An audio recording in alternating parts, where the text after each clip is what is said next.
வணக்கம்ண்ணா. உங்க பேருங்கண்ணா? பாஷா. பாஷா. ஓகே. ஊர்ல இப்ப இருக்க சூழ்நிலைக்கு வருமானம் வந்து போதுமானதா இருக்குதா? ரொம்ப மோசம் தான். காலையில் எனக்கு போனியே அவ்வளோதான். போனி ஆகல. சும்மா உட்காந்து போகிறேன். நைட்டில் செக்யூரிட்டி கார்டு வேலை பார்க்குறேன். அதுவே வாழ்க்கை நடக்குது இப்போ. சரி சரிங்க. அப்புறம் 5 மணிக்கு தான் கடை எடுத்துருவேன். சரி சரி. எடுத்துட்டு 1 hour வீட்டில் போயிட்டு ரெஸ்ட் எடுத்துட்டு யூனிஃபார்ம் போட்டு டியூட்டி போயிடுவேன். சரி சரிங்க. 7 to 7 டியூட்டி எனக்கு. ரயில்வே குவார்டர்ஸ் கட்டாங்க இல்லையா? ஆமாங்க. அங்கே டியூட்டி எனக்கு நைட் டியூட்டி. இன்னைக்கு போனி கூட ஆகல சார். 10 ரூபா போனி ஆகுது. கஷ்டப்பட்டதான் வீண்.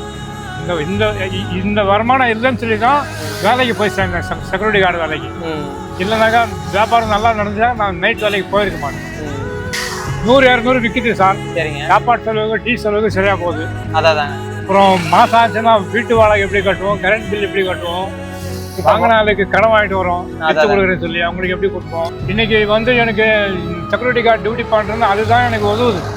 வியாபாரம் சும்மா பேருக்கு. SAP to காந்தி நகர் ரோட்ல வந்து கடை வச்சிருக்கிறாரு. பெல்ட்டு, அப்புறம் உங்களுக்கு வேலெட்டு எல்லாமே வச்சிருக்கிறாரு. நீங்க இந்த வழியா போனீங்கன்னா உங்களுக்கு ஏதாவது பிடிச்சிருந்ததுன்னா அண்ணனோட கடையில வந்து வாங்கி சப்போர்ட் பண்ணுங்க. நம்மளோட வியூவர்ஸ் வந்து கண்டிப்பா எனக்கு வந்து வந்தாங்கன்னா அவங்க வந்து ஏதாவது வாங்குவாங்க பண்ணுவாங்க. சரிங்களா? ரொம்ப நன்றி.